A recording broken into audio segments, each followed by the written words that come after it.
মা, তুমি নাযাবা। জোনাকৰ চোতালত, ফল ফুলৰ বাগিচাত, চোতালৰ খুদ খোৱা চৰাই অথবা আপোন মানুহৰ মাত কথা এইবোৰ একোৱেই ঘূৰাই আনি দিব নোৱাৰিম। তথাপি মোৰ লগতে থাকা মা।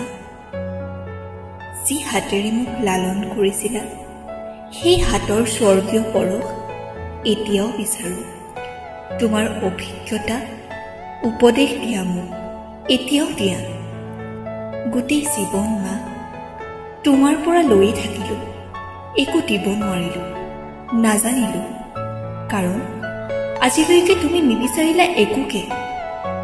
যেতিয়া উপজিছিলোঁ ভোক পিয়াহ কষ্টৰ কথা ক'বলৈ মোৰ মুখত নাছিল কোনো ভাষা।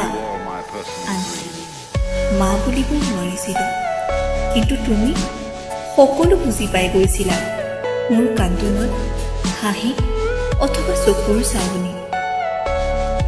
এতিয়া মই সকলো ক'ব পাৰোঁ, অনেক কামেই কৰিব পাৰোঁ, বুজি পাওঁ অনেক নোকোৱা কথা।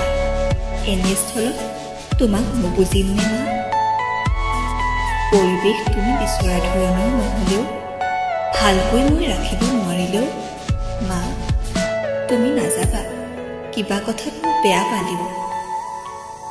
মোৰ সন্তানক সান্নিধ্য দিয়া মা। পুৱা গধূলি বন্তিৰে উজ্বলাই তোলা মোৰ ঘৰ, তোমাৰ সৰু সৰু প্ৰাৰ্থনাবোৰ, তোমাৰ ক্ষমা আৰু কৰোণাৰ গান।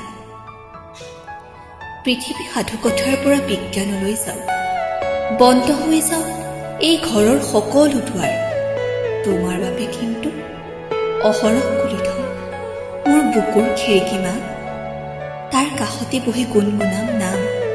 চাবা তৰা ভৰা আকাশ আৰু বেলিৰ আহজাহ। দিনৰ দিনটো ফুৰি সন্ধিয়া ঘৰলৈ ঢপলিয়াই আহোঁ, কাৰণ মোৰ বাবে তুমি ৰৈ থাকা মা।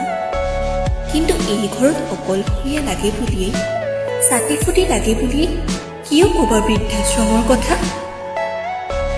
জানো চিৰদিন কোনো নাথাকে একে ঠাইতে একেদৰে। যাবই যদি খুজিছা এই ঘৰৰ পৰাই বাহিৰ হওক তোমাৰ শেষ যাত্ৰা। মোৰ শৰীৰৰ দলিচা গছকে